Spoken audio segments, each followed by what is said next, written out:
అయిపోతున్నట్టుగా ఉంది రాజకీయం. మరి పేపర్లో చూసాం 180 కోట్లు ఒక ఎంపీ అభ్యర్థిని అడిగినట్టుగా మనం చూసాం విసిరారు వైకాపా పార్టీ వాళ్ళు. అలాగే నిన్ననే నాకు ఒక సంగతి తెలిసింది, ఏదో 30లు 40లు అడుగుతున్నారు అనుకున్నా. ఒక ఎమ్మెల్యే, తూర్పుగోదావరికి చెందిన ఒక ఎమ్మెల్యే గారిని ఏకంగా 60 కోట్లు అడిగారట గౌరవనీయులైన మా పార్టీ ముఖ్యులు. ఈ 60లు ఏంటి, ఆ 180లు ఏంటి? ఒకవేళ ఎవడైనా ఇచ్చి వస్తే ఆడు ఏ రేంజ్లో దోపిడీ చేస్తాడు? ఎంత అడిగాడంటే అసలు అడిగినోడు ఆశ ఎంత సముద్రం కన్నా లోతైన ఆశ అతడికి ఉండాలి కదా. మరి ప్రజలు మరి ఇంతంత వాళ్ళు అడుగుతున్నారు అంటే కనీసం మరి ఏ 3,000 4,000 ఎక్స్పెక్ట్ చేసేసే ఆలోచనలో ఉండొచ్చు. అయ్యా ఆడిస్తే తీసుకోండి, ఆడు 3 ఇస్తే 3 తీసుకోండి, 4 ఇస్తే 4 తీసుకోండి. నీతి అంటే వాడు చేసేది అవినీతి. ఆ అవినీతితో మిమ్మల్ని కొని మిమ్మల్ని నీతిగా డబ్బులు తీసుకున్నందుకు ఓటేయమంటాడు. అవినీతిలో నీతి అనే పదం ఇమిడి ఉండొచ్చు, కానీ అవినీతిలో నీతి అనే పదానికి స్థానం లేదు. ఓన్లీ అక్షరమాలలో ఉంటుంది తప్ప కార్యంలో అది ఉండదు.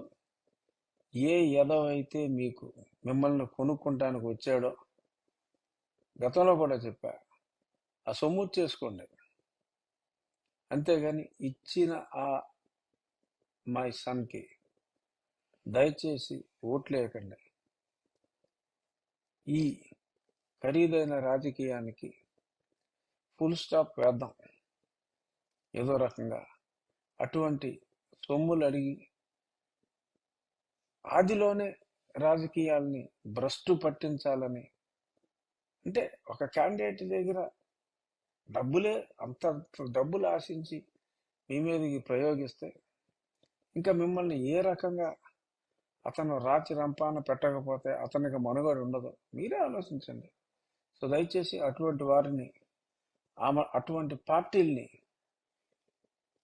టికెట్ల కోసం డబ్బులు కావాలి అని ఈ రకంగా హింసించే పార్టీల్ని దూరంగా పెట్టాలి. అటువంటి అభ్యర్థులను దూరంగా పెట్టండి. అవినీతికి అవినీతితోనే సమాధానం చెప్పండి. సొమ్ము చేసుకోండి, ఓటేమాకండి. వాళ్ళు చెప్తారు నీతిగా ఉండండి, నాకు నచ్చిన దేవుడి మీద, నీకు నచ్చిన దేవుడి మీద ప్రమాణం చేయండి అని. వెళ్ళిన వెంటనే ఒకటి తీసి గట్టి మీద పెట్టేయండి. మీరు దయచేసి న్యాయంగా ఉండండి, చట్టాన్ని గౌరవించండి.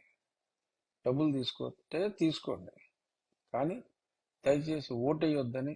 అంటే ఈ అసహ్యంగా ఈ 180 కోట్లు ఎంపీకి, 60 కోట్లు ఎమ్మెల్యేకి, ఈ డిమాండ్లు, పైగా అంతటితో ఆగకుండా మళ్ళీ బోనస్గా వీళ్ళకి డబ్బులు సమర్పించి బోనస్గా తిట్లు తిట్టాలట. మరి ఆ తిట్లు నేర్పించడానికి కూడా అక్కడ తిట్ల గురువులు ప్యాలెస్లోనే ఉన్నారట. వాళ్ళే స్క్రిప్ట్ రాసిస్తే ఆ స్క్రిప్ట్ ప్రకారం చదవాలంటే కూడా చాలామంది తమ విముఖత చూపిస్తున్నారట. ఇది మంచి పద్ధతి కాదు. మారండ్రా, మారగలిగితే మారండి. సో ఈ చిన్న విషయం చెప్పడం కోసం, నీలిమోక ఎంత దాడి చేసినా జరిగిన పొత్తుని మీరేం పీకలేరు, జరగబోయే పొత్తుని మీరేమి ఆపలేరు అని చెప్పి నీలిమోకకి చెప్పడం కోసం, ఆ నీలిమోక వార్తలు విని బాధపడొద్దు అని చెప్పి, మళ్ళీ వీళ్ళు ఎక్కడ వస్తారో అని భయపడొద్దు అని చెప్పడం కోసం ఈ రచ్చబండ.